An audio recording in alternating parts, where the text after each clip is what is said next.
Bonjour à tous les amis, c'est Yota, j'espère que vous allez bien. Aujourd'hui je vous retrouve pour un nouveau point météo en ce mercredi 30 avril 2025.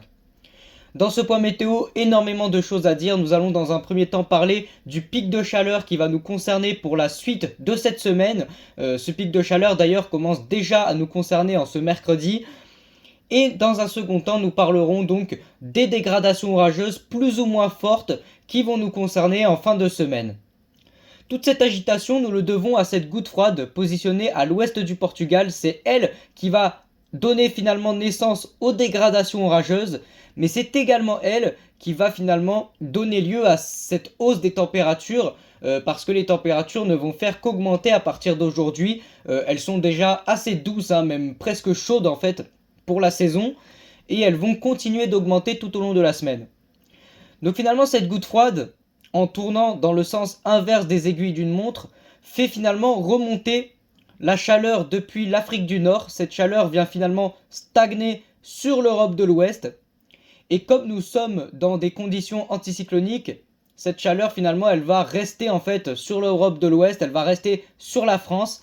Et donc on va avoir dans un premier temps un fort réchauffement en fait de la masse d'air sur notre pays. Cela va donc donner lieu à des températures qui seront assez élevées, qui vont parfois même avoisiner les 30 degrés. Dans un second temps, ce qui va se passer, c'est que cette goutte froide va commencer à s'allonger, elle va progresser lentement mais sûrement en direction de l'Est. Et petit à petit, finalement, en s'approchant de notre pays, on va finalement entrer sous son influence. Donc elle va commencer à nous influencer et elle va surtout créer un conflit de masse d'air. Avec donc à l'ouest de la masse d'air froide, et à l'est de la masse d'air chaude, qui est très bien représentée sur cette carte des géopotentiels. Vous voyez juste ici la masse d'air chaude et juste ici la masse d'air froide représentée avec la couleur verte. Et donc cela va donner naissance aux premiers orages potentiellement forts à violents localement de l'année. En tout cas, il va y avoir de fortes dégradations orageuses généralisées sur notre pays. Cette goutte froide, on la retrouve notamment sur l'animation satellite. J'aime beaucoup vous montrer l'animation satellite à chaque fois parce que ça nous permet vraiment de bien comprendre ce qui est en train de se passer au direct. Et donc finalement, vous voyez cet enroulement de nuages sur l'océan Atlantique à l'ouest donc du Portugal. C'est cette fameuse goutte froide et vous voyez qu'elle commence déjà dans un premier temps à influencer l'Espagne et donc le Portugal avec des premières dégradations orageuses donc entre aujourd'hui et demain sur ces deux territoires. Donc on va commencer par voir les températures sur ces prochains jours en France, à commencer donc par demain, ce jeudi donc 1er mai, le premier jour du mois de mai.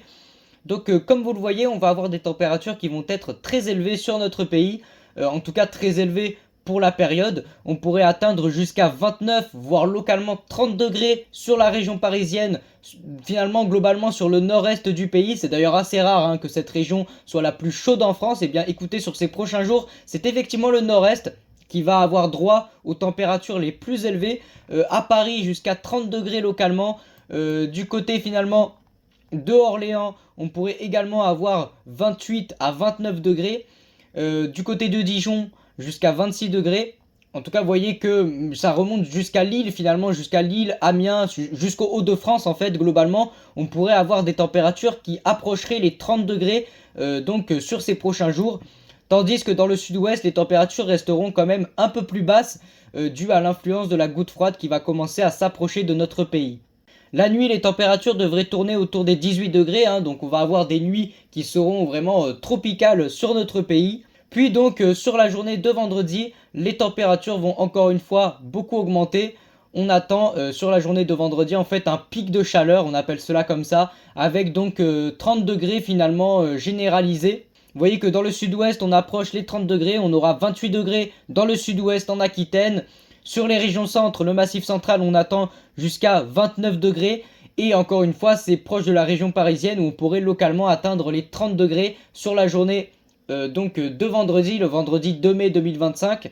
Même en Bretagne, il fera quand même assez chaud avec jusqu'à 26 degrés donc du côté par exemple de Rennes et jusqu'à quand même 24 degrés du côté de Brest.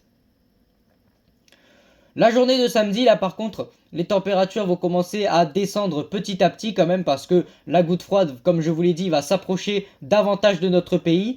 Elles resteront quand même assez élevées encore hein, sur la journée de samedi, avec jusqu'à 26 degrés, 28 degrés localement dans le sud-ouest, et encore une fois 28 degrés sur le nord du pays, et encore une fois finalement le sud-est qui s'en sort avec des températures un peu plus basses. Donc à présent, nous allons voir le côté orageux de cette situation. Pour cela, je vais utiliser le modèle WRF car c'est pour moi le modèle qui modélise le mieux les orages de cette fin de semaine. On va commencer par la dégradation orageuse de vendredi. Donc il va y avoir 3 dégradations orageuses, une vendredi, une samedi et une dernière dimanche. On va commencer par celle de vendredi. Pour cela, je vais zoomer dans le sud-ouest, sur le sud-ouest, car cette dégradation orageuse va concerner l'Aquitaine. Elle va arriver donc par le golfe de Gascogne, et donc ces orages en fait ils s'annoncent venteux. Ça va être finalement une dégradation orageuse linéaire sur l'Aquitaine. Donc ils vont d'abord arriver par le sud-ouest, par les Pyrénées-Atlantiques et les Landes, et puis par la suite ils vont progresser assez rapidement en direction du nord. Donc ça va vraiment traverser l'Aquitaine de long en large. Par la suite donc cette dégradation orageuse va finalement finir par s'affaiblir en remontant en direction du nord-ouest. Ça donc c'était pour la première dégradation orageuse. Elle s'annonce assez forte. Au niveau de la grêle, il n'y a pas vraiment de risque assez élevé pour le moment de grêle sur la journée de vendredi. En revanche, les risques de grêle, c'est plutôt sur la journée suivante, la journée de samedi, où là, cette fois-ci, on a une plus large partie du territoire qui va être concernée par ces orages. On va avoir une dégradation orageuse un peu plus intéressante, avec finalement 2 zones qui ressortent.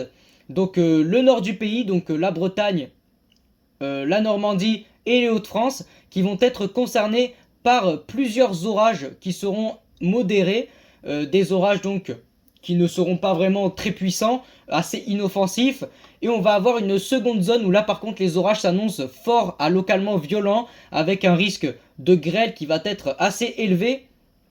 Donc ces régions ce seront finalement l'Occitanie, le Massif central et l'Aquitaine. C'est ces régions, peut-être même un petit peu le Grand Est. En tout cas, c'est ces régions-là qui vont être concernées par des orages qui seront cette fois-ci beaucoup plus costauds. Ces orages, donc, ils vont vraiment perdurer jusqu'à la nuit.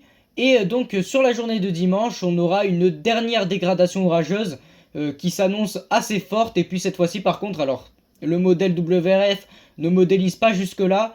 Mais la journée de dimanche, et bien cette fois-ci, c'est vraiment la quasi-entièreté du pays qui va être concernée par des orages qui seront assez modérés à forts, très localement forts. Et puis finalement, pour terminer ce point météo, j'aimerais vous montrer la carte du Mew Cape. Le Cape, c'est l'énergie nécessaire à la formation des orages. J'aimerais quand même vous montrer cette fameuse carte où vous voyez qu'on a des paramètres de Cape qui sont vraiment très élevés, avec vendredi jusqu'à 2000 kJ de Cape. Sur la journée donc de samedi, là par contre ça va encore plus augmenter jusqu'à 3000 kJ de Cape, c'est vraiment énorme pour la période. Et donc sur la journée de dimanche, même si le modèle WRF encore une fois ne modélise pas aussi loin, on devrait avoir des paramètres autour des 1500 à 1800 de Cape.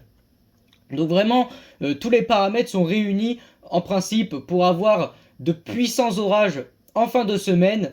Vous voyez que Kéronos, le site en fait, Kéronos c'est l'organisme qui se charge de la prévision d'orage en France, et vous voyez que Kéronos voit un risque d'orage vraiment très très fort sur le sud-ouest pour la journée de vendredi, et enfin globalement sur l'ensemble de la façade ouest du pays. Sur la journée de samedi, un risque d'orage violent sur le sud-ouest et également le massif central et sur les régions du nord. Voilà, en tout cas, moi j'espère vous avoir bien expliqué ce point météo. Si c'est le cas, n'hésitez pas à vous abonner à la chaîne et à liker cette vidéo, ça me ferait énormément plaisir. Et moi sur ce, je vous souhaite une agréable fin de journée.